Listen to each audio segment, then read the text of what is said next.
Les amis, bienvenue, j'espère que vous allez tous très bien, très content de vous retrouver pour ce nouvel épisode du Stan & Willou Show avec une draft, la troisième draft de la saison, de la pré-saison. On a fait la Première Ligue, on a fait la Ligue 1, on s'attaque désormais à la Liga, le championnat espagnol. Et je vais commencer avec une très bonne nouvelle. J'ai publié les résultats de la draft Ligue 1 sur Twitter il y a 1 heure et on a un premier sondage avec... c'est très serré, avec 50,9% des votes. C'est Stan qui égalise à un partout, qui revient à un partout et qui visiblement, aux yeux de l'audience, a remporté la draft Ligue 1. Stan, qu'est-ce que tu penses de tout ça ? Non, c'est pas mal. Franchement, une belle petite remontada. Maintenant, c'est 1-1. Maintenant, il faut il faut compléter la remontada. Il faut prendre l'avantage. Ça se passe aujourd'hui sur la Liga. Une draft qui sera pas simple, mais voilà, ça fait plaisir parce que je me rends compte que championnat après championnat, chaque championnat avec sa réalité. Que ce soit aujourd'hui la Ligue 1, il y avait des réalités là-bas par rapport au style de jeu, au style de joueur aussi que tu as. La Première Ligue, la même chose. La Liga, ça sera aussi pareil. Donc voilà, j'ai hâte d'en découdre. La Liga, le style, c'est que tout le monde est vieux. Je sais pas si t'as remarqué, mais c'est vraiment la draft des vieillards. Je suis allé checker sur les 5 championnats majeurs, les 98 clubs des 5 championnats majeurs la saison dernière. Sur les 10 plus âgés, il y en a 6 qui viennent de Liga. Et si tu fais l'inverse, si tu regardes les 20 clubs qui avaient la moyenne d'âge la moins élevée, genre les 20 clubs les plus jeunes, il n'y avait qu'un seul club de Liga dans le top 20. C'est vraiment un championnat qui a vieilli. Yeah, tout à fait. Et je pense que... Après, j'ai essayé quand même de me gérer. Tu vois, j'ai essayé d'éviter quelques anciens joueurs en me disant, tu vois, je vais essayer de faire une équipe un tout petit peu mix, un peu entre jeunesse, expérience, pas trop vieux, tu vois, une bonne moyenne d'âge. C'est une formule qui marche bien en général. Donc j'espère que ça va marcher. Écoute, on va voir. Le principe, vous le connaissez maintenant, on essaye de composer le meilleur 11 avec un budget sur Transfermarkt. Chaque joueur a une valeur marchande. Et là, on essaye de faire le meilleur 11 de Liga avec 250 millions d'euros Transfermarkt. Donc écoutez les gars, on va partir. C'est la draft pour prendre l'avantage. Et je vais dire, Stan, il est un peu à domicile parce que si je ne me trompe pas, c'est un partenaire Liga respecté qui se fait inviter au Classico par la Liga et tout. Donc bon, moi je suis pas un terrain connu là, ça va être un peu complexe. Mais écoute, comme d'habitude, je te propose de choisir, toi qui es l'invité. Est-ce que tu veux commencer et avoir le premier pick ou est-ce que tu veux être deuxième et avoir les deuxième et troisième picks ? Je vais prendre les deuxième et troisième picks. Ça m'a porté chance la dernière fois, donc pourquoi pas. C'est le classique de Stan. Écoutez, pour le coup, ça m'embête un peu. Les dernières fois, j'étais content de démarrer, mais là, je pense que les deuxième et troisième d'affilée, c'est vraiment pas mal. Qu'est-ce que je vais faire ? En vrai, je pense que, même si c'est un peu chelou, ouais, c'est complexe parce que, ok. Non, vas-y, tu sais quoi, je vais l'assurer, comme ça c'est clair, c'est net. Oriol Romeu à 5 millions d'euros. Il n'y a pas beaucoup de milieux défensifs en Liga. J'aurais jamais pensé faire une vidéo draft et sortir Oriol Romeu en premier choix de 22 joueurs. Mais comme il coûte vraiment pas cher, c'est une bonne option. Il n'y a pas beaucoup de numéro 6 bons avec ballon. Maintenant, avec le départ de Busquets et tout, c'est un peu limité en Liga sur les milieux défensifs. Donc voilà, premier choix, Oriol Romeu pour faire la base de mon milieu de terrain. C'est pas mal, franchement, c'est solide. J'y ai pensé à Romeu, je me suis dit est-ce que je le mets ou pas, mais après avoir vu son match hier face à Arsenal, automatiquement je l'ai enlevé de mon équipe. Non, après pour une première, c'était pas si facile que ça. Mais ouais, ok, Oriol Romeu. Donc du coup, moi je vais enchaîner deuxième et troisième choix. Je vais aller directement et je vais sécuriser encore une fois un double pivot. Un double pivot, je pense, qui sera pertinent, qui est très pertinent pour la Liga si tu regardes dans le futur. Défenseurs centraux ou milieu de terrain ? Milieu de terrain. Ok, milieu de terrain. Milieu de terrain et je pars avec Zubimendi à 40 millions. C'est direct. Wow. Méchant, je te dis, voilà, c'est violent. Zubimendi. C'est 250 le budget, hein, je rappelle. Je sais, c'est 250. Attention. C'est Zubimendi à 40 millions. Excellent milieu défensif, franchement. Il est sorti d'une superbe saison la saison passée. C'est un boy, je pense que le Barça a essayé de convoiter, mais je ne suis pas sûr qu'ils aient les moyens maintenant. Peut-être qu'ils les auront avec ces nouveaux fonds qui sont arrivés. Mais voilà, je pense que ça fait une genre de relève à la Busquets un tout petit peu dans ce style de jeu-là. Un boy qui a une très belle vision de jeu, qui peut jouer seul devant la défense, capable de relancer, casser des lignes. Donc Zubimendi à 40. Et à côté de lui, je mets le boy Moussa, américain, à 18 millions. Et là, je pars sur vraiment 2 jeunes boys de la Liga sur lesquels je fais confiance. Comme je dis, on part sur un concept, on peut faire une équipe qui peut jouer un match comme une équipe qui peut jouer une saison. Mais là, je pense que Zubimendi et Moussa, tu as 2 milieux de terrain, 20 ans, 24 ans, le futur. Donc, je trouve ça très solide. C'est 2 boys qui sont des valeurs sûres dans ce championnat. Écoute, très bien. C'est pour le coup, c'est 2 gars sur lesquels j'étais pas parti. Donc, pour les 2 premiers picks, ça me va bien. J'avais peur que tu prennes le gars que je vais prendre tout de suite. Je vais le mettre en pointe. C'est Robert Lewandowski, un 2e Barcelonais. Voilà, meilleur buteur de Liga la saison dernière. Il y a un an, on faisait un petit débat qui va finir Pichichi. Toi, t'étais team Lewandowski. Ça, c'est confirmé. En plus, avec aucun penalty. Et bon, il lui reste encore quelques saisons dans les pattes. Il n'y a pas beaucoup de numéro 9 en Liga, hein, franchement. À 30 millions d'euros, Robert Lewandowski, c'est le 9 de Liga le plus cher. C'est le MVP de Liga sur ce poste. Je pense d'assez loin. Donc voilà, c'est mon 2e pick, Lewandowski en pointe. Et à gauche, latéral gauche, je vais partir sur un gars qui a été très intéressant dans la nuit d'hier à aujourd'hui. Au poste de latéral gauche contre Manchester United, c'est le nouveau latéral gauche du Real Madrid, Fran Garcia. Aïe. Je l'avais dans le 11. Oh là là là là. Là, tu viens de me poser un sérieux problème. Un gars qui, je pense, va être le titulaire du Real cette saison. Il a très très bien commencé. Ça permet de replacer Camavinga dans son vrai poste et tout. Moi, j'ai pas pris Camavinga, il est beaucoup trop cher. Mais voilà, Fran Garcia, mon 3e pick pour latéral gauche. Et voilà, on est pour l'instant sur Romeu, Lewandowski et Fran Garcia. Boy, tu m'as posé problème. Parce que tu sais pourquoi Yes. Parce que Fran Garcia, c'est un des rares boys sur lesquels j'avais même pas trouvé de remplaçant. En fait, j'étais tranquille. Je me suis dit, il va pas prendre Fran Garcia, tranquille, posé. Là, j'ai même pas de remplaçant. Donc, du coup, il va falloir que je réfléchisse. Faut toujours se préparer, mon ami. En attendant, je vais balancer mes 2 autres. Je vais balancer donc 2 picks. Je vais aller sur mon axe central. Ok. Je vais aller sur mon axe central. Pour mon axe central, je vais aller avec David Garcia, capitaine de Osasuna, pour 20 millions. Très bon défenseur, franchement. Encore une fois, valeur sûre dans la Liga, bon prix, performant. Osasuna, en plus, ils ont fait une belle saison l'année passée. Ils ont fini 7e, tu vois. Ils se sont gérés. Donc, je vais avec David Garcia pour ce leadership-là. Et à côté de lui, je vais mettre Hermoso de l'Atlético Madrid pour 20 millions aussi, qui a fait une superbe 2e partie de saison l'année passée. Il a été excellent. Défenseur central gauche. Un boy qui vit sous le cholismo. Donc, je me dis, voilà, ça me fait une bonne axe centrale Liga. David Garcia de Osasuna et Hermoso de l'Atlético. Les 2 pour 40 millions. Très bien, ok, cool. Toujours la stratégie Stan, les valeurs un peu intermédiaires, là, autour de 20, 25, 30 et tout. Ça te fait une équipe bien équilibrée, mais j'aime bien. Ok, bon, je pense que... Vas-y, je vais compléter mon milieu de terrain d'emblée. 2 gars que je vais ajouter dans mon entrejeu, c'est Luka Modric, qui coûte que 10 millions. Voilà, c'est une bonne option budget. Est-ce qu'on a vraiment besoin de parler 300 ans de Luka Modric? Et je l'associe à Antoine Griezmann. Pour 25 millions. Le meilleur passeur de Liga la saison dernière de très très loin avec 16 passes décisives. Et il a aussi ajouté 15 buts. Ça fait de lui le joueur avec le plus de contributions décisives de la Liga 2022-2023. Antoine Griezmann, il est revenu à un niveau stratosphérique, en plus avec sa Coupe du Monde. Là, je le mets dans mon milieu à 3 en tant que milieu avancé droit, un peu comme en équipe de France, mais en réalité ça peut souvent basculer sur un poste de numéro 10, s'infiltrer un petit peu plus en tant que milieu offensif central, sous ma pointe, sous Robert Lewandowski. Il peut même grimper aux côtés de Lewandowski et faire une doublette, Grisou-Levan, ça me plaît bien. Ouais, c'est chaud ça quand même, franchement. Donc tu me dis Antoine Griezmann et Luka Modric. C'est assez compliqué ça, franchement.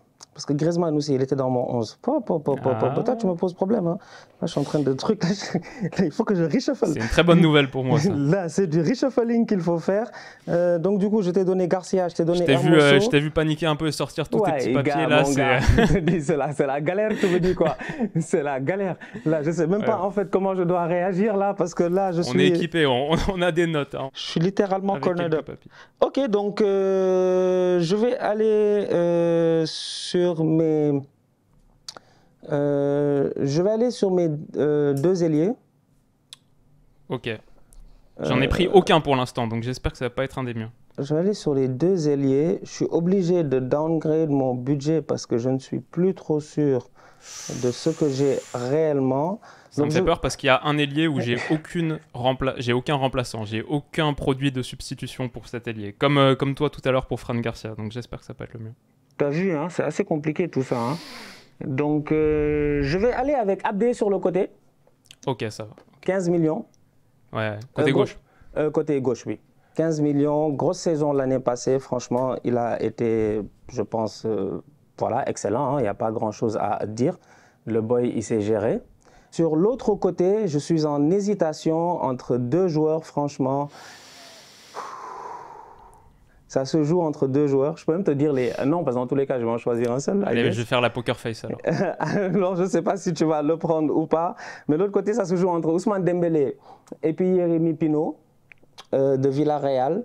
Mais je pense que je vais aller avec une attaque avec Ousmane Dembélé sur le côté, à 60 millions. Il a soufflé, il a soufflé, il a soufflé. Non, mais c'est costaud. C'est pas le mien, mais c'est costaud. Donc, c'est ça. Ouais, pas mal, pas mal. Gros budget. Là, tu as mis 2 gros joueurs, hein, Zubimendi 40 et Ousmane 60. Yeah. Là, je suis en train de recalculer. Il faut voir que je sois sûr. Là, tu es en train de vérifier. Parce que pour l'instant, tu les as mis. Le fair play financier ne doit pas me venir taper dans les bras. Donc là, il a sorti la calculatrice, tout ça. Il est là. C'est la galère, qu'on peut pas, on est en Liga, mais on ne peut pas actionner de levier économique spécial pour cette draft. Hein. Non, 250, malheureusement. Hard cap. Je suis pas Laporta, sinon j'aurais trouvé une solution rapidement, mon gars. Plus 40, ok, c'est bon. Ok. Plus 8. Plus 15, plus 60, ça fait 173, putain. Pardon, il reste 77 millions, c'est compliqué. Il reste 77 millions. Mon Dieu. Bon, est-ce que cette draft va arriver à son terme? On y croit. Ok, bon bah écoute, très bien. Donc Ousmane Dembélé et tu m'as dit à gauche Abdé. À gauche Abdé, ouais, c'est ça. Donc ça me donne David Garcia, Hermoso, Zubimendi, Moussa, Dembélé, Abdé. Ok, très bien. Et moi j'ai pour l'instant Fran Garcia, Romelu Modric et Grisou sous Lewandowski. Ok, vas-y, bah du coup je vais partir sur... Toi t'as pris tes 2 ailes. Vas-y, bah je vais partir sur mon latéral droit et mon gardien. Okay. Mon latéral droit, ce sera Ivan Fresneda à 15 millions d'euros. Était extraordinaire au Real Valladolid, qui a fait vraiment la saison de l'explosion. Pour 15, j'adore le profil, très très dynamique, super petit latéral droit. Et dans les buts, j'ai pris Ter Stegen, de très loin le meilleur gardien de Liga la saison dernière. Après, il y a un gros match sur la qualité absolue avec Thibaut Courtois, bien sûr, mais sur tous les classements statistiques, Ter Stegen, il a fait une énorme saison. Et je pense que si le Barça est de très loin la meilleure défense du championnat espagnol l'année dernière, bah, c'est en grande partie grâce à Ter Stegen, qui a vraiment retrouvé son top niveau. Donc 35 millions, c'est assez cher, mais je suis très content de placer Mats dans mes buts et Ivan Fresneda donc à droite. Ouais, c'est compliqué tout ça, purée. Ah ouais? Écoute, non, ça me va, Fresneda et puis Matza. Non, moi, je parlais pour moi-même, mon gars. Moi, j'ai des problèmes, tu vois. Déjà, on va aller directement sur le... Purée, on va aller sur le gardien de but. Oui, moi, en ce moment, ouais. La draft, là, elle a commencé à mal tourner. La draft, elle est partie en freestyle, en ce moment.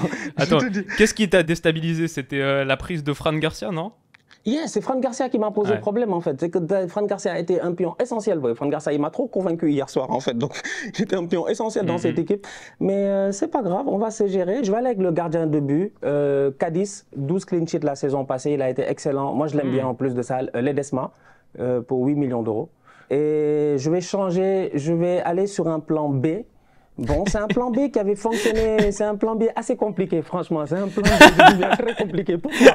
Parce que c'est un plan B qui avait fonctionné pour Aliou Cissé. Ah ouais, là, je vous ramène en 2019, les gars. C'est un plan B qui avait fonctionné pour Aliou Cissé. Attends, c'est Sabali à droite? C'est Sabali, je dis bien. Pas à droite, mais à gauche. Il a fait toute une Coupe d'Afrique, je dis. Toute une Coupe d'Afrique. Il a fait toute une Coupe d'Afrique en 2019 où il a été excellent sur le côté gauche. Je tente ce coup-là, je dis bien, parce que je suis dans des restrictions budgétaires qui me posent problème. Vous savez, la Liga, Tebas, c'est pas facile.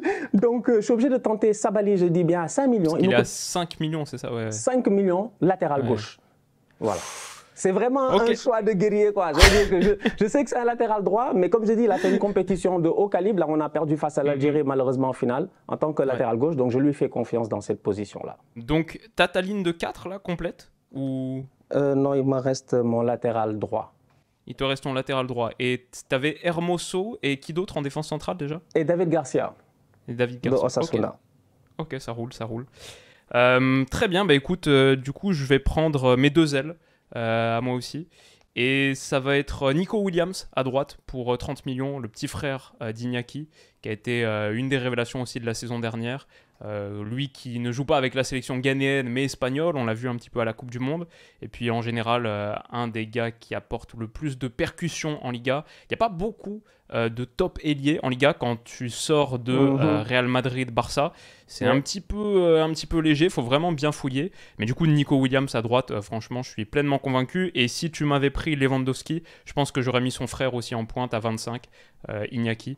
Mais Nico Williams à 30, je crois qu'il a que 22 ans, donc très très belle marge de progression encore devant lui. Et un des gars qui m'a le plus séduit sur la saison dernière en Liga. À gauche, Rodrigo Riquelme, que j'ai découvert pour faire cette draft. Il est bon, il est bon. Vraiment, il est très bon. Vraiment pas mal. Hein. Vraiment pas mal. En fait, il était à Gérone la saison dernière. Très très costaud, prêté par l'Atleti.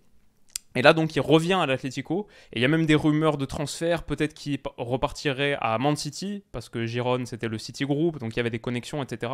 Je sais que City est chaud sur ce dossier. Et pour 12 petits millions d'euros, moi, toutes les compiles, toutes les séquences que j'ai vues sur Wisecout, Rodrigo Riquelme, je trouve que vraiment sur la percussion, cette qualité de déplacement, même pour rentrer un petit peu intérieur, il y a beaucoup de mouvements très intérieurs. En vrai, à Gérone, il a pas mal joué aussi dans un 4-2-3-1, où il était un petit peu plus demi-espace gauche.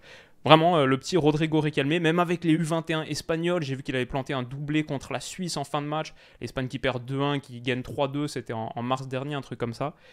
Pour moi, c'était ma découverte, et c'est aussi pour ça que je kiffe faire ces vidéos. J'avais pas trop suivi l'histoire Roro, comme les commentateurs l'appellent, Rodrigo Riquelme, mais très très kiffant. Et donc c'est lui que je mets à gauche. Donc mon quatuor offensif, si on part plutôt sur un 4-3-3, alors Grisou il est un peu plus bas, mais on a toujours les ailes qui sont assurées donc par Rodrigo Riquelme et par Nico Williams. Yeah, c'est pas mal, franchement c'est chaud.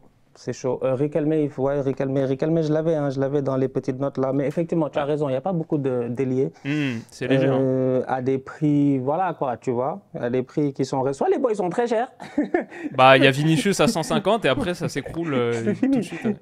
Après, tu es obligé de faire une équipe vraiment, une équipe prospect comme la dernière fois, tu vois. C'est ça. Autour de Vinicius. Ok, donc... il y a possibilité de faire des changements ou pas Je peux pas. Il y a un boy là, je l'ai recruté. Je peux pas le virer et puis. C'est lequel Je sais pas. Je réfléchis là. Je me dis peut-être changer Hermoso pour un autre boy, tu vois. Toi, tu m'as donné tes 2 centraux, hein? Non. Non, j'ai pas fait mes 2 centraux encore. Pas encore fait tes 2 centraux. C'est ça qui me pose problème. À problème. la rigueur, si tu veux, on peut autoriser un changement une fois que j'ai choisi mes 11. Oui, tout à fait. En fin de draft, quoi. Ça me va. C'est ça. Ok, donc purée de c'est incroyable cet enfant, il me fatigue. Donc j'ai Ledesma, David Garcia, Hermoso, Sabali, Zubimendi, Moussa, Dembouz, Abdé. Donc là, il me manque, ça dépend de comment je veux jouer. Alors, moi, je vais mettre Nabil Fekir à 20 millions. Ok. Je pense, hein, c'est 20 millions si je ne me trompe pas. Ouais, c'est ça. C'est Nabil Fekir à 20 millions dans cette position de numéro 10, là, un tout petit peu derrière mon attaquant, tu vois. Ok. C'était soit Fekir ou bien Griezmann pour moi. À ce poste-là. C'était 2 profils qui me plaisaient bien. Donc Fekir, pas de blessure, on l'espère. Donc je mets Fekir là-bas. Et mon attaquant, je mets... écoute, je vais aller all-in. Je tente le coup. Non. Oumar Sadiq. Ok, d'accord. Oumar Sadiq à 18 millions. Tout simplement. Le Nigérian, c'est ça? Ouais, le Nigérian. Il a manqué de chance. Il a vraiment manqué de chance. Il a fait une top saison l'année passée et hop, il a commencé les 4 matchs, il a mis les 3 premiers matchs, il a mis 3 buts. Je pense qu'il a joué 4 matchs, il a mis 3 buts et hop, il s'est fait les ligaments croisés. Grosse blessure, saison terminée. Donc je crois en lui parce que c'est un boy qui en 2e division a fait feu et flamme en fait, des 18 buts, 19 buts, 20 buts, etc. Ça a claqué des buts et dès qu'il est arrivé en Liga, il a montré qu'il avait le niveau de pouvoir performer en Liga. Des blessures, ça arrive, mais je reste convaincu qu'il va revenir au top. C'est une valeur sûre normalement et on peut revenir de ce genre de blessure-là. Donc du coup, Oumar Sadiq à 18 millions. je trouve que ça le fait. En plus, il est assez jeune, 24 ans, il me semble. C'est la blessure qui l'a tué parce que tu regardes son début de saison passée, tu te dis, il part sur une saison où peut-être il fait les 17, 18, 20 buts, tu vois. Tu fais 20 buts en Liga, je pense que ce mercato aussi, on parle de toi, tu vois. Peut-être même qu'il y a un mouvement entre Naija qui se fait, peut-être qu'Osimhen y part et le Napoli vient de se placer, qui sait. Donc le destin peut faire des choses des fois assez dommages, surtout dans ce cas-là, mais je reste confiant quand même que normalement, physiquement, ça devrait aller. Et, écoute, on peut espérer que son retour, quoi. Surtout année de Coupe d'Afrique, donc ouais. C'est vrai, effectivement. Non, mais tu as raison, en Liga, quand tu regardes les attaquants, comme on a dit, Lewandowski, c'est le plus cher à 30. Et après, il y a quelques options, entre genre 20 et 10, mais beaucoup de vétérans, genre les petits Mouriki, par exemple, de Majorque et tout, qui a plutôt planté. Même Rossellou, qui était à 6. 2-3 gars comme ça. Mais non, j'aime bien. Ils sont tous vieux, tu vois. Donc en fait, c'est pour ça que j'étais comme bon, je vais pas mettre Iago Aspas en attaque, même si je sais que c'est un gars du championnat, tu vois. Il y a des gars, ils sont trop pertinents dans ce championnat-là, tu vois. Mais c'est pas forcément là. Je voulais vraiment avoir un équilibre en me disant, ok, si je devais avoir une équipe qui est plus ou moins jeune, tu vois, avec une bonne expérience, une bonne balance, qu'est-ce que ça peut donner? Bon, je me suis dit, bon, il n'y avait pas énormément d'options en termes de neuf en Liga. Écoute, très bien, très bien. Et donc personnellement, il me reste plus que 2 choix.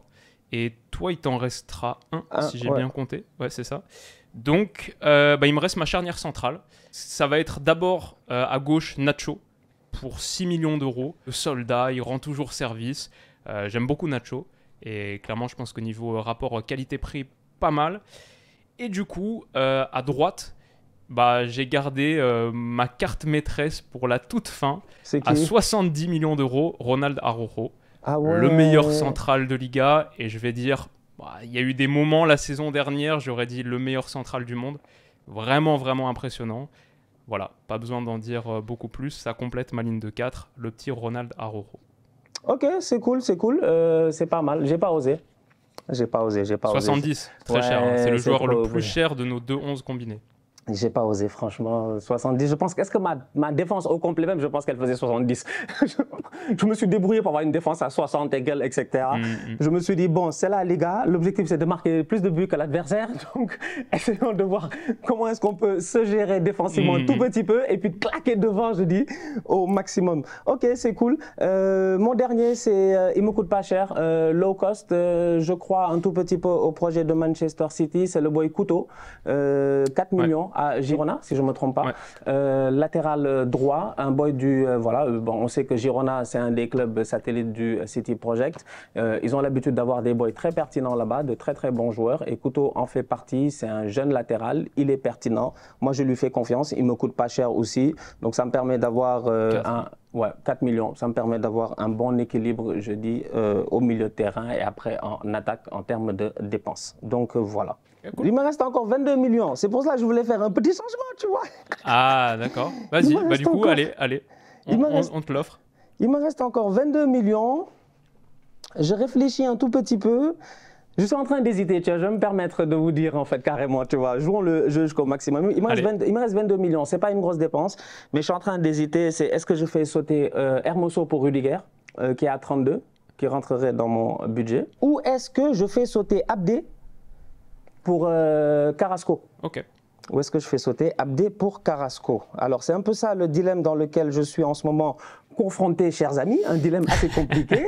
Je ne sais pas réellement quoi faire. Rudiger ou Carrasco, sachant que mon gars Sabali, je ne suis pas très convaincu en fait de son... C'est vrai, ça c'est aussi un truc. 3 ans plus tard, je préfère prendre le risque de sortir Hermoso et de mettre Rudiger, en sachant que Rudiger, franchement, lui, normalement, il va courir, il va se battre. Je sais que c'est un guerrier. Donc, on va se permettre de faire ce changement-là, de sortir Rudiger et de le mettre à 32 millions. Ce qui te fait donc, du coup, il me reste 10 millions. Donc normalement je dois être à 240. Parfait, effectivement moi aussi j'avais Rudiger sur ma liste, je trouve que pour 32 c'était vraiment bon coup. Et donc ta charnière au final c'est Garcia Rudiger, c'est ça? Ouais, Sabali sur le côté donc gauche, Couto sur le côté droit, Ledesma dans les buts de Cadiz. Je rappelle, en 12 clean sheets dans une équipe qui a fini 14e. C'est pas n'importe qui, c'est un excellent gardien de but.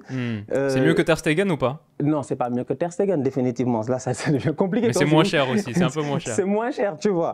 Mais comme j'ai dit, moi je crois en des boys s'ils n'ont pas de blessure. Je regarde le plein potentiel de ces enfants là. Mon double pivot, j'ai vraiment confiance. Moussa et Zubimendi, je trouve que les deux font la paire. C'est deux jeunes boys de ce championnat-là. Et après, ça se joue sur Dembélé. Si Dembélé il fait une saison pleine, t'es mort. T'es mort. Il n'y a pas un latéral qui va tenir Ousmane Dembélé là-bas, je dis. Donc 60 millions, il me coûte cher. Fekir, j'ai confiance en lui. S'il n'est pas blessé au Betis, à chaque fois il l'a montré, il a été au top. Abdé, il sort d'une grosse saison, il revient au Barça. Je pense qu'il y a des moyens de s'imposer sur ce côté gauche-là. Après, tu as Sadik qui sort d'une blessure, mais qui était sur 3 années au top, en fait. Donc à 18 millions. C'est pour cela que sa cote aussi, elle est assez élevée, parce qu'on connaît son potentiel. Donc voilà, je pars sur un genre de 4-2-3-1. Ouais, ou un 4-2-4 carrément, ça, même un 4-2-4, rien à faire en fait. Fekir, il peut pousser jusqu'à là où il veut, parce que ça dit qu'il va juste prendre la profondeur. Donc. Écoute, c'est très bien, j'aime beaucoup ta défense. Si je devais... la défense de ton 11, quoi. Oui, bien sûr, il faut que je défende mon 11. Voilà. si je devais mettre le mien en valeur, je dirais que... bon, tout le monde est à son poste, et j'aime bien l'axe expérimenté avec la liaison Griezmann-Lewandowski, avec Modric, Nacho, Araujo, Ter Stegen. Déjà, il y a un bon mix de classico là, c'est vraiment un axe très très solide, mais les côtés sont tout jeunes. Que ce soit les deux latéraux, les deux ailiers, Fran Garcia et Riquelme, les deux ils ont 23 ans, Fresneda il a 18 ou 19, et pareil, Nico Williams il a 22 si je ne me trompe pas. Donc on a beaucoup de vitesse, de mobilité sur les côtés, ce qui était, comme on le disait un petit peu en début de vidéo, c'est un peu un challenge de trouver des youngsters, ou en tout cas d'ajouter de la fraîcheur dans des 11 idéaux de Liga, parce qu'il y a plein de vétérans qui sont très attirants, et en général c'est un championnat assez âgé. Voilà pour mon 4-3-3 ou 4-2-3-1, ça va dépendre un petit peu, peut-être avec ballon, sans ballon, parce que Grisou c'est pas mal aussi pour aller presser en première lame. Les amis, qu'est-ce que vous en pensez? Qu'est-ce que vous avez pensé de cette draft, de ce 11?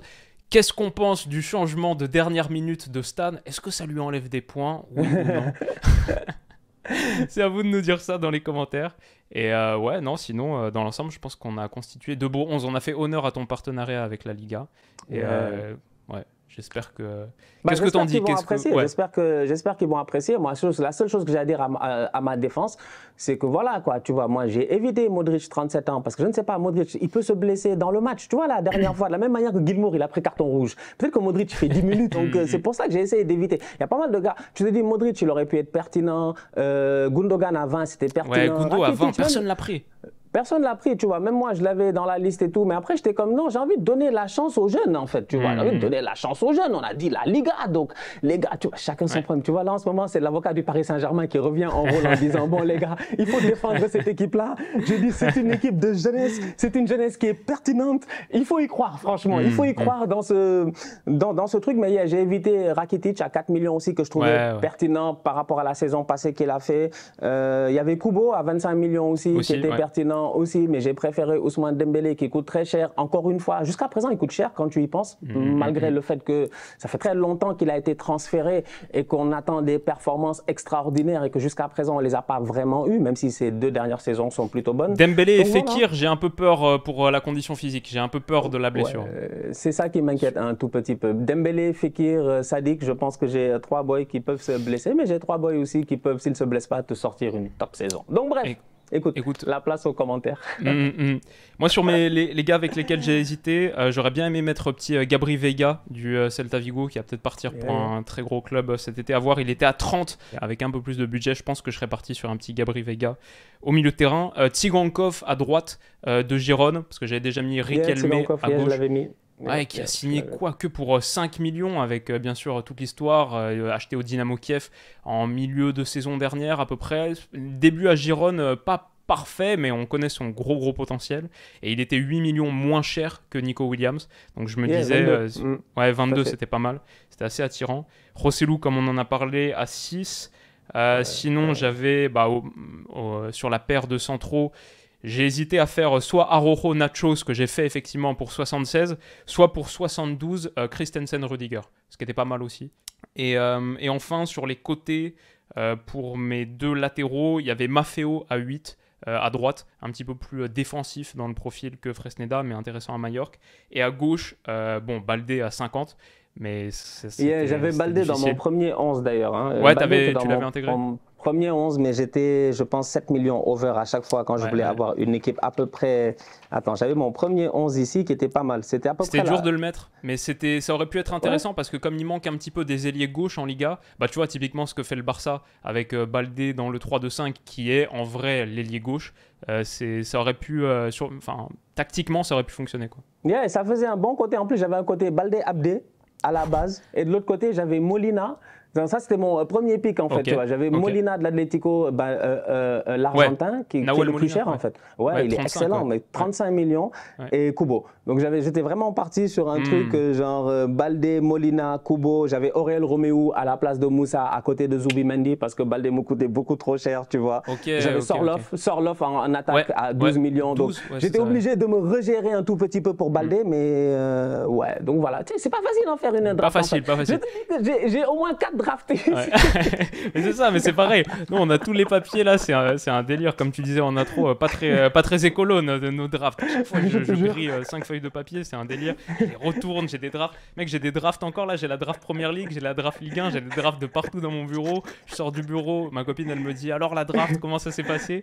Il n'y a que ça dans ma vie en ce moment. Mais c'est cool, on kiffe parce que comme tu disais la dernière fois, en plus, ça permet de reposer des bases sur comment la saison dernière s'est passée, avant la saison qui arrive. C'est un peu nos révisions à nous de youtubeurs foot et de semi-analystes, quoi, entre guillemets. C'est plutôt cool. Donc, voilà les potes. On n'a même pas parlé de Bounou qu'on aurait pu prendre aussi dans les cages à 12. C'était mon deuxième gardien. C'était au cas où je me suis dit, c'est ça. Je cherchais un gars qui était... Moi, j'aime bien les gardiens qui galèrent dans les équipes en bas de classement, mais qui s'en sortent. C'est comme ça qu'on allait chercher Ramsdale, tu vois. 2 années d'affilée, il va en D2 avec son club, mais il fait de bonnes saisons, en fait, tu vois. Et t'as pris Moridio aussi à la dernière fois. Moridio, la dernière fois. Ledesma ici, tu vois, sur une saison où ton équipe, elle finit 14e et se bat pour la relégation, sur 38 matchs, tu gardes tes cages inviolées 12 fois. Je trouve que c'est un exploit. Donc, c'est pas mal. C'est bien. Il est toujours dans la défense, toujours dans la vente. Il y a toujours une opportunité de défendre un peu plus l'équipe. C'est pas Ter Stegen, mais quand même, tu vois. C'est bien.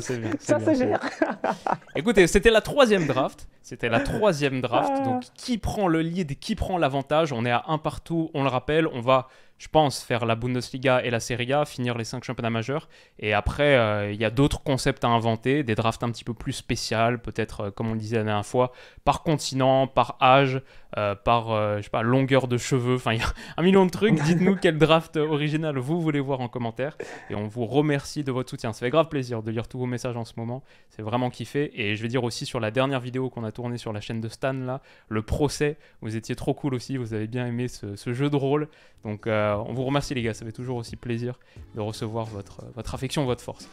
Merci à tous, on se retrouve très vite pour la prochaine. Rendez-vous sur la chaîne de Stan pour un sujet qu'on va tourner là, un petit sujet historique très sympathique.